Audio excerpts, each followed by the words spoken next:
Apsu, Ra, Tiamat, Baal, Jehovah, Tammuz, El, Indra, Brahman. What do all of these names have in common? They were all names that were given to the gods of early civilizations. Hello, I'm Chris Meyer. Welcome to the third session in Are We Being Deceived? Searching for Truth in Religion. Since we're talking about truth in religion, we should begin by defining religion. So, like the definition of truth, we could spend a lot of time discussing definitions. But as we did with the definition of truth in Session 2, we'll use a common definition for religion, one that's given in Webster's Dictionary. Religion is the belief in and worship of a supernatural controlling power, especially a personal god or gods. Now I know that people can worship many things other than a supernatural entity, but we'll use this definition for our discussion. When and why religion began, we really don't know.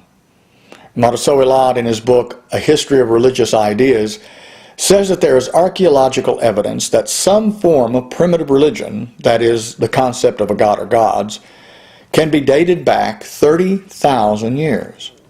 Others are more conservative and claim that it was closer to 10,000 years. Whatever the case may be, religious ideas have been around for a very long time. We could spend the next few weeks discussing the history of religion and the history of God, and maybe some of you would like to do that. It's a fascinating study. I go more in depth discussing these things in my book, Are We Being Deceived? And at the back of that book, I provide some good books for further reading. So, religious ideas have been around for a long time. Unfortunately, we don't know much about what these ideas were specifically because there was no writing or method for documenting these ideas. But we do know that over the centuries, as these religious ideas or mythologies evolved and civilizations expanded their territories, they mixed and mingled and became integrated with the ideas from other cultures that they came in contact with, accepting some of the gods from one culture and integrating them into the other culture. We see evidence of this clearly with the gods of Rome in the late years BCE, when Rome took many of the gods from Greece and simply gave them Roman names. For instance, the Greek god Aphrodite became Venus to the Romans. Artemis became Diana. Ares became Mars, and Zeus became Jupiter, to name a few.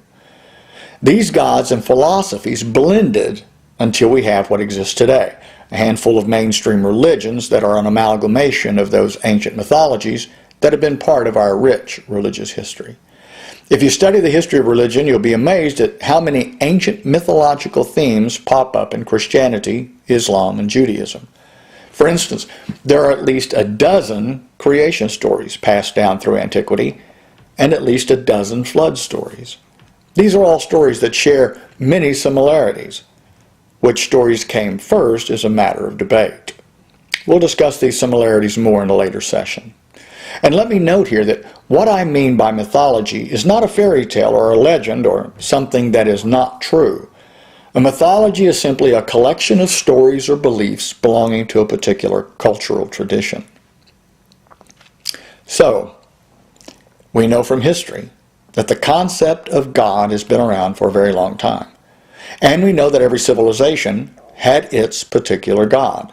And as time moved along, certain philosophies and rules were attached to these gods and civilizations. Philosophies and laws that influenced people's lives and played an important part in the formation and running of the government. Many early civilizations were theocracies, that is, the ideals of the philosophy attached to the god guided the government, and God was the head of the government. And any leaders that were designated to participate in government were under the authority of the god or gods of that culture. These philosophies and stories and gods eventually evolved into formal religions and were given names. In the early stages of the Hebrew religion, it wasn't called Judaism. Christianity wasn't always known as Christianity. They were simply identified as a group of people who had particular laws and particular gods or God. These teachings and laws were considered to be from their specific God, and that made the people or nation or culture unique. So religion in one form or another has survived for a long time. But why? What value does religion provide? What is its purpose? Well, historically, it has provided several different things to different groups or nations. As we mentioned, for the Hebrews, having their own God and set of laws made them unique. It gave them an identity. It made them different from other people. Similarly, having their own message from God and having their own laws made the Muslims unique. It was like being a separate nation, only without territorial boundaries. Religion has given people direction when forming moral and ethical standards. It has been used as a basis for designing the constitution and laws of nations and governments. But if we ask the basic question, what is the purpose of religion? I would go with one given by Harris Franklin Rawle. He says, the function of religion is to show man the meaning of his world in the light of God, and to give man fullness of life through right relations with God and his world. Simply put, it is to help man to see the highest in his world and to achieve the highest in his life. So, using this definition, is religion still relevant? Do we still need to know the meaning of this world? Do we still need to reach for the highest we can achieve? Do we still need to have right relations with God and with our world? I would say we do. But using that definition, does it look as if these things are being experienced by mankind today? Is religion achieving its goal in our time? Is there unity? Are people successfully striving for right relations with each other or the world? Look around. The environment is being destroyed at an alarming rate. Our relationship with the world is anything but a right one. We are facing violent conflicts around the world. Terrorism, the war in the Middle East, the conflict in Egypt, all driven by religion. The disunity between religions, all professing to worship one God and yet killing each other in the name of that God. Dishonesty in business is prevalent and violence is at an all-time high.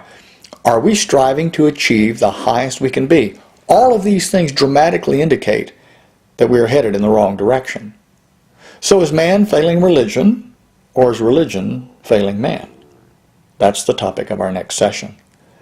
I'll remind you that if you want to go more in depth in this series, you can get my book, Are We Being Deceived? It's available at Amazon.com in ebook and paperback, or you can order it through your local bookstore. I hope to see you for the next session.